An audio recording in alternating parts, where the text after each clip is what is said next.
Good morning to everybody. RV living with the geezer.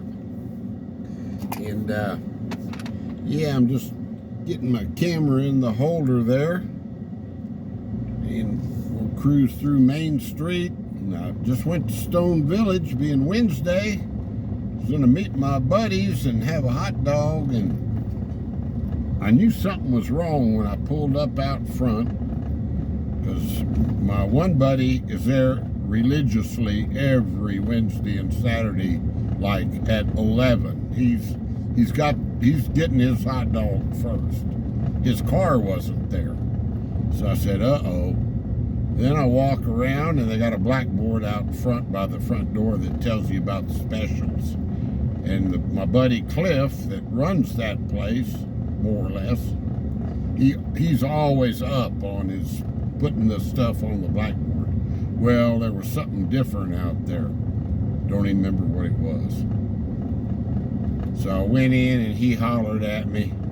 He said, "Calvin, I got some bad news." I said, "You don't have to tell me."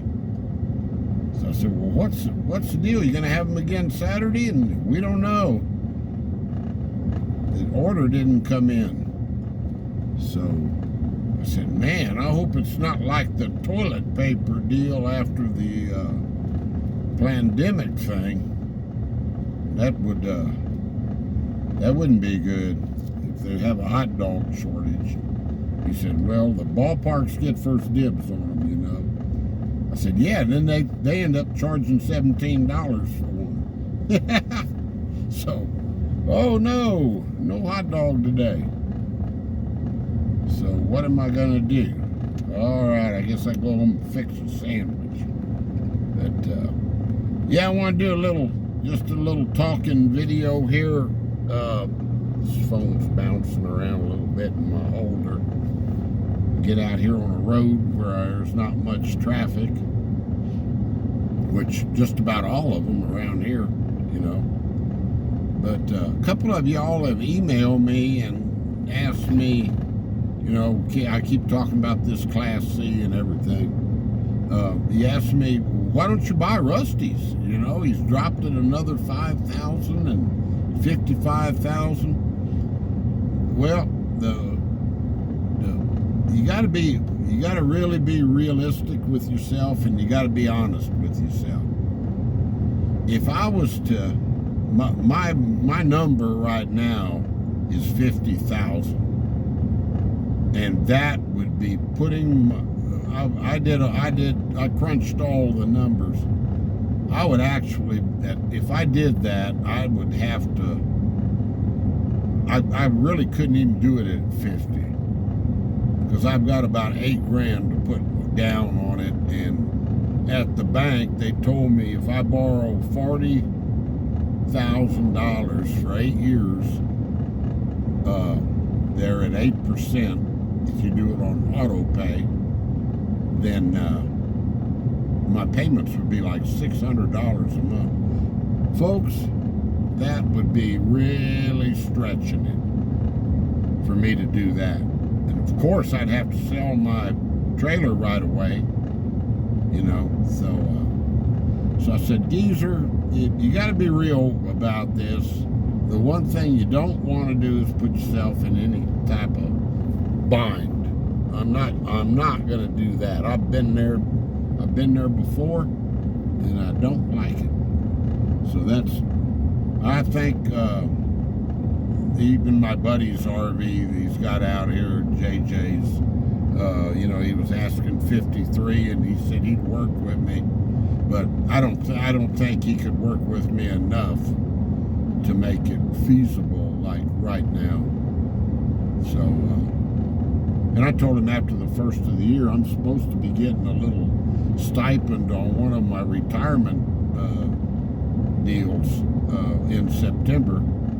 The letter telling me that went to my son's house, and he told me about it, and I've never seen the letter. I'm sure, you know, if he says it, it's true.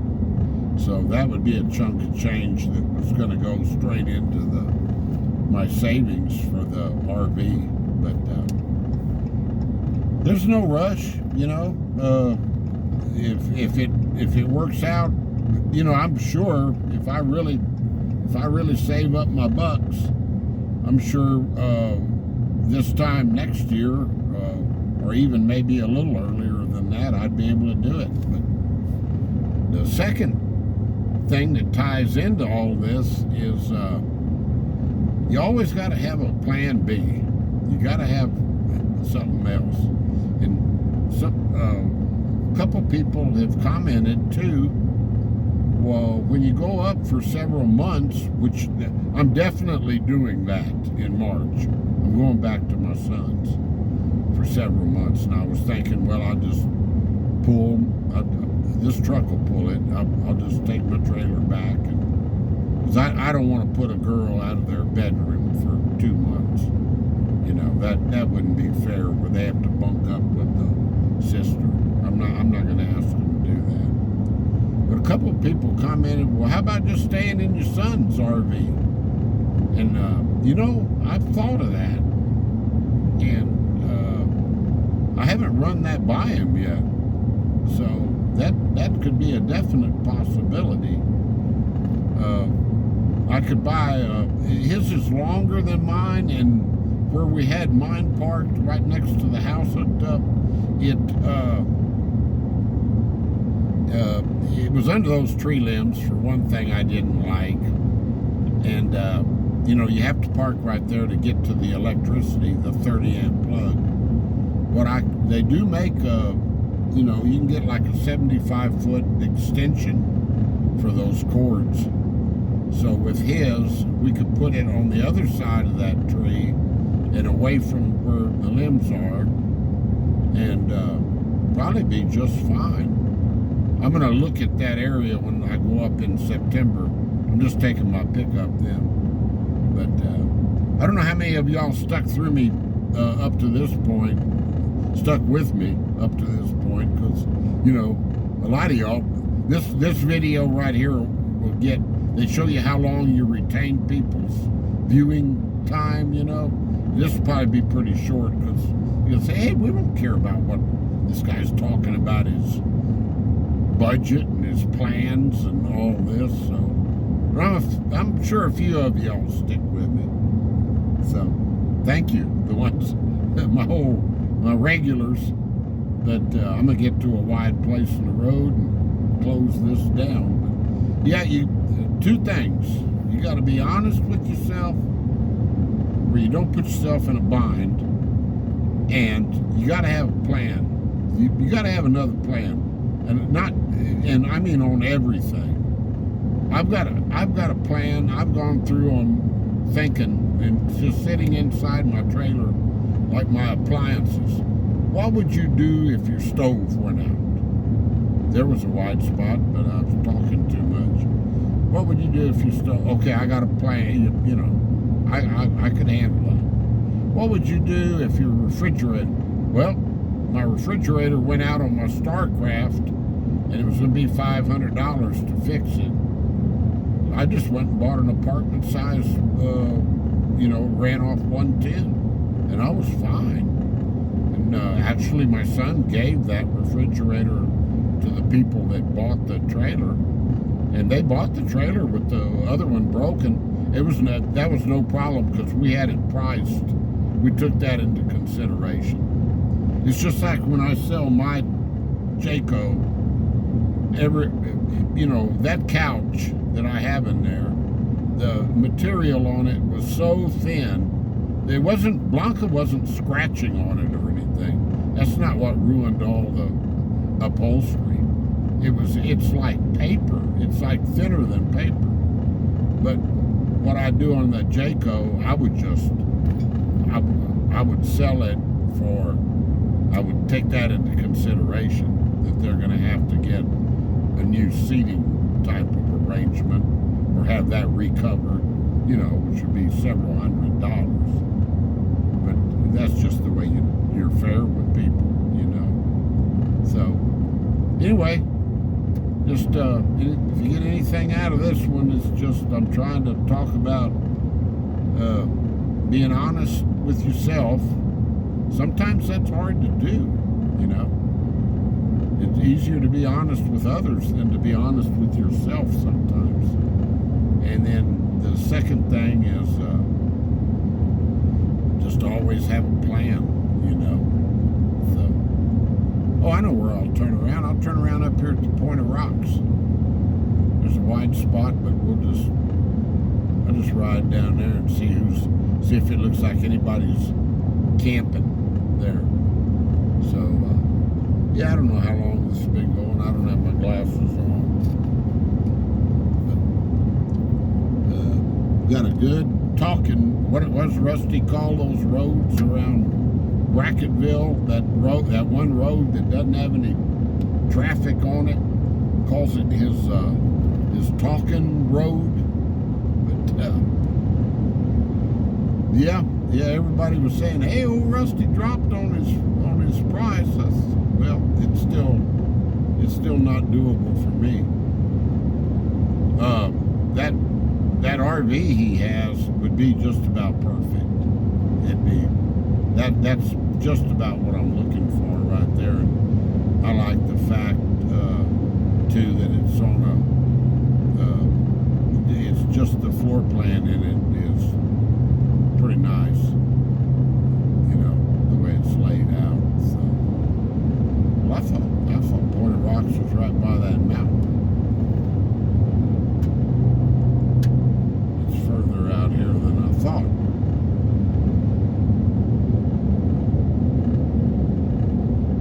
Yeah, and I'm down. I guess I go to Alpine tomorrow. I'm down to a quarter of a tank, so here's the winery out here.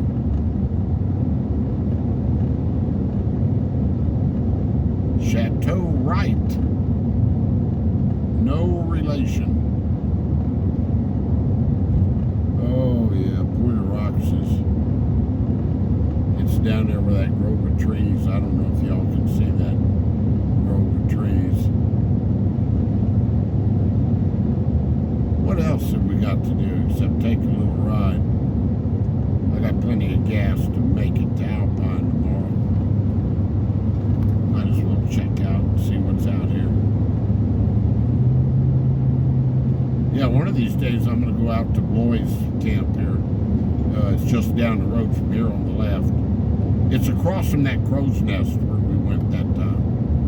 And Bloy's camp, we'll do a drive through there, and I'll give you the history of it. It's real interesting.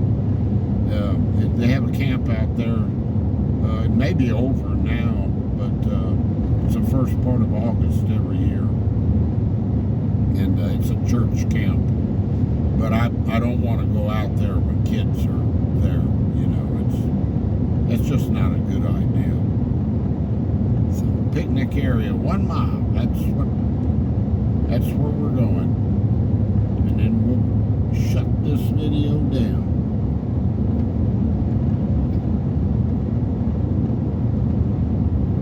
Yeah, let's see here. I've been watching a lot of videos. I think I've talked about all of them that I watch. I haven't picked up any new ones lately. So I'll run back through them here. You know, names don't really come to my brain real quick anymore. The ones I watch just every day do. Let's see if they got. See, because it says no overnight camping out here, but like I've told you before, when we came out here, I've seen trucks out here where I know they're staying several weeks. I believe the law out in Jeff Davis County is pretty lenient about minor stuff. You know, when you only have 2 deputies on duty, and you know, it's you tend to work on your important stuff. You know, and do not use litter barrel for household garbage. That's good.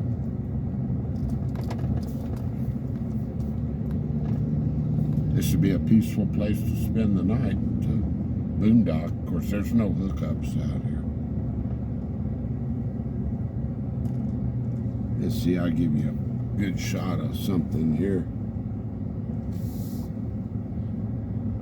Here's another big outcropping of rocks. Let's see if I can get the camera pointed at it. Right there. Peace out, everybody. Stay blessed. Stay positive, and just try to be honest with yourself and have a plan B. This video went way longer than I figured it would. Sorry about that. Talk to y'all later. Bye-bye.